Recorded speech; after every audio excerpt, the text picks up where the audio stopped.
تو میرے نبی کی پاکیزہ زندگی جس میں خامد اور بیوی کا ایک بہت خوبصورت رشتہ ہے، پھر اس میں ماں باپ کا بہت خوبصورت رشتہ ہے. میرے نبی نے فرمایا اگر میری ماں زندہ ہوتی تو میں ایسی نوکری کرتا کہ عشاء کی نماز کے مصلی پر ہوتا، ادھر سے میری ماں کہتی محمد تو میں کہتا جی اماں جی، نماز توڑ دیتا، میں کہتا جی اماں جی. میرے نبی سے پوچھا گیا قیامت کب آئے گی؟ کہا اللہ کو پتا ہے. کہا کوئی نشانی؟ کہا جب ماؤں کو ذلیل کیا جائے گا آ جائے گا. ایک اور بات سن رہی، جب بیٹیاں ماؤں کو ذلیل کریں گی تو قیامت آ جائے گی. بیٹیوں کا خاص طور پہ نام لیا کہ جب بیٹیاں بھی ماؤں کو ذلیل کریں گی تو قیامت آ جائے گی. یہ بڑے خوبصورت زندگی میرے نبی ہمیں دے کر گئے. صرف تسبیح پکڑا کے نہیں گئے، صرف مصلی پہ بیٹھا کر نہیں گئے، وی سی کی کرسی پر کیسے بیٹھنا یہ بھی سکھایا ہے، اور بیوی کے ساتھ کیسے چلنا یہ بھی سکھایا. عورتوں کو بھی سکھایا ہے کہ اگر میرے دین میں سجدہ ہوتا تو میں بیوی سے کہتا اپنے خامند کو سجدہ کر. اور ماں کے قدموں تلے جنت ہے تیری، باپ تیری جنت کا دروازہ ہے. ابو ہریرہ جا رہے تھے، ایک نوجوان آگے جا رہا تھا، ایک بڑے میاں پیچھے جا رہے تھے. کہو بھائی، کہ جی ما ھذا من کا، یہ کون ہے؟ کہ جی میرا ابا. کا پیچھے چل، اس کو آگے چلا، اس کو آگے چلا، خود پیچھے چل. کبھی اس کے آگے نہ چلنا، کبھی اس سے پہلے نہ بیٹھنا، کبھی اس سے پہلے نہ بیٹھنا. امام زین العابدین پاکیزہ ہستی، اماں کے ساتھ کھانا نہیں کھاتے تھے. اور عرب میں وکھر یہ الگ الگ پلیٹیں ہیں نا، یہ تو ہمارا دستور ہے، عرب کا دستور ہے کٹھے کھانا. تو ایک شخص نے کہا حضرت آپ ماں کے ساتھ کھانے کو نہیں کھاتے؟ آپ تو اتنے ماں کے فرما بردار ہیں. کہا بھائی مجھے ڈر لگتا ہے کہ میری ماں کی آنکھ کسی بوٹی پہ پڑے اور اس کا ہاتھ آگے آنے سے پہلے وہ بوٹی میں اٹھا کے کھا لوں تو کہیں اللہ کی بارگاہ میں مردود نہ ہو جاؤں، اس لیے میں اماں کے ساتھ مل کے کھانا نہیں کھاتا. تو جن کے ماں باپ زندہ ہیں، استاد بھی باپ ہوتا ہے، سسر بھی باپ ہوتا ہے، ساس بھی ماں ہوتی ہے. اپنے استادوں کو بھی باپ سمجھو، حقیقی باپ کو بھی باپ سمجھو. حضرت علی نے فرمایا جو مجھے ایک حرف قرآن کا نہیں، کوئی ایک حرف سکھا دے، قرآن نہیں کوئی، تو میں اس کا غلام ہوں جہاں چاہے بیچ دے. ادب کرو گے تو اللہ علم دے گا. ڈگری کے لیے نہ پڑھو، علم کے لیے پڑھو، اللہ تمہارے لیے رزق کا دروازہ بھی کھولے گا، علم کا دروازہ بھی کھولے گا. ٹیچروں سے کہتا ہوں طلبہ کو محبت سے لو، ٹانٹنگ نہ کریں، طنز نہ کریں، بے عزت نہ کریں. بے عزت کرنے سے ریئیکشن ہوتا ہے، عزت ختم ہو جاتی ہے. اگر چھوٹوں کی محبت لینی، انہیں عزت دینا شروع کریں، انہیں پیار دینا شروع کریں، وہ آپ کو عزت دیں گے. اگر آپ بڑے ہونے کا روب جتلا کر ان پر سختی کریں گے، ریئیکشن آئے گا.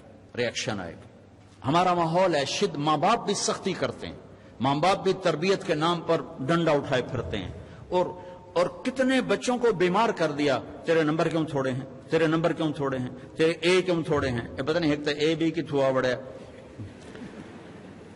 تو ان کو پاگل کر دیا ہے. اب یہ واچ کرو، دیکھو ماتھے پر رزق لکھا ہوتا ہے، ڈگریوں پر رزق نہیں لکھا ہوتا. یہ اچھے انسان بنے، معاشرے کا اچھا فرد بنے، پڑھانے کی محنت ضرور کرو، پاگل نہ بنو، اپنی اولاد کو پاگل نہ کرو. میرا ایک بچہ ذہین تھا، دوسرا ذرا متوسط تھا، تو میری بیگم نے دونوں کا آپس میں مقابلہ کرا چھوٹے کو بڑے کا دشمن بنا دی. تو دیکھ تیرے اتنے تھوڑے نمبر آئے، یہ تیرا بھائی ہے، دیکھ اس کے کتنے اچھے نمبر آئے. وہ چھوٹے وہ بڑے کے گریبان پکڑنے لگ گئے اور اتنا اس کے ساتھ وہ بدتمیز ہو گیا.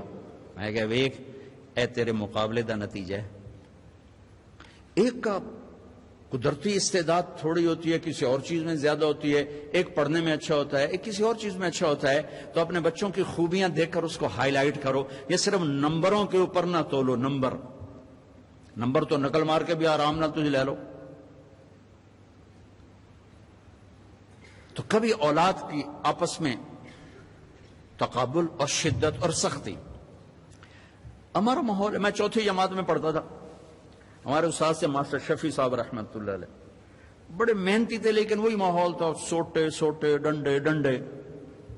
دسمبر کا مہینہ، سردی، ایک وہ اس کا حساب کا سوال لکھایا سلیٹ کے اوپر.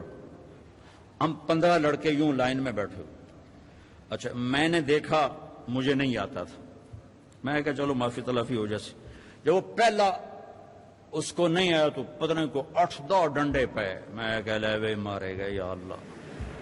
پھر دوسرا اس کو بھی ڈنڈے, پھر تیسرا اس کو بھی ڈنڈے. کسی نو نہیں آیا. اب میں سوال چھوڑنا تو حل کرنا تو چھوڑ دے. میں کہ یا اللہ جان کے میں بچائیں, کوئی راہ دکھا. اچھا ہمارا دیہاتی کلچر تھا تو ابا جی رحمت اللہ علیہ یہ کوئی رشوت نہیں ہوتی تھی, یہ اپنی سعادت سمجھ کر استاد جی کے گھر گندم جاتی تھی, چاول جاتے تھے, اور گھی جاتا تھا, مکھن جاتا تھا, دیسی شکر اس وقت تیار ہوتی تھی وہ جاتی تھی, گنے جاتے تھے, مرچیں جاتی تھیں, کنو جاتے تھے, آم جاتے تھے, یہ سب کو جو ہم لگاتے تھے. اب میں سوچ میں پڑ گیا یا اللہ ہوں کی آکھاں استاد جی نو کڑک آمنی ہے, چاول آمنے, کسے شاید ابھی موسم کوئی نہیں ہے جی, کی کراں. پھر مجھے یاد آیا مرچاں کھلوتیاں. اب جب 2 لڑکے رہ گئے نا تو میں مسئلہ حل کر چکا تھا. تو میں اٹھا, میں کہ استاد جی ابا جی پیان دیان کل مرچاں گھر اپڑ جس. میں کہ شاباش میرا پتر شاباش, تو ایدے بہ جا, تو ایدے بہ جا. لبے مرچاں میری جان بچائی, لیکن یہ جھوٹ مجھے میرے استاد کی سختی نے سکھایا. میں جھوٹ نہیں بولنا چاہتا. یہ ماں باپ اپنی اولاد کو جھوٹ سکھا رہے ہیں بے جا سختی. ٹیچر پروفیسر بچوں کو جھوٹ سکھا رہے ہیں بے جا سختی سے. اور آپ سے کہتا ہوں کہ ادب انسانیت کا زیور ہے, ادب انسانیت کا زیور ہے. جو ایک حرف بھی پڑھا دے اس کے آگے کبھی سر نہ اٹھانا. اللہ تمہیں علم بھی دے گا, رزق بھی دے گا, عزت بھی دے گا. ماں باپ ہیں, استاد ہیں, سب کو عزت دو. اللہ تمہیں عزت کی چوٹیاں دکھائے گا, اپنی رضا بھی نصیب فرمائے.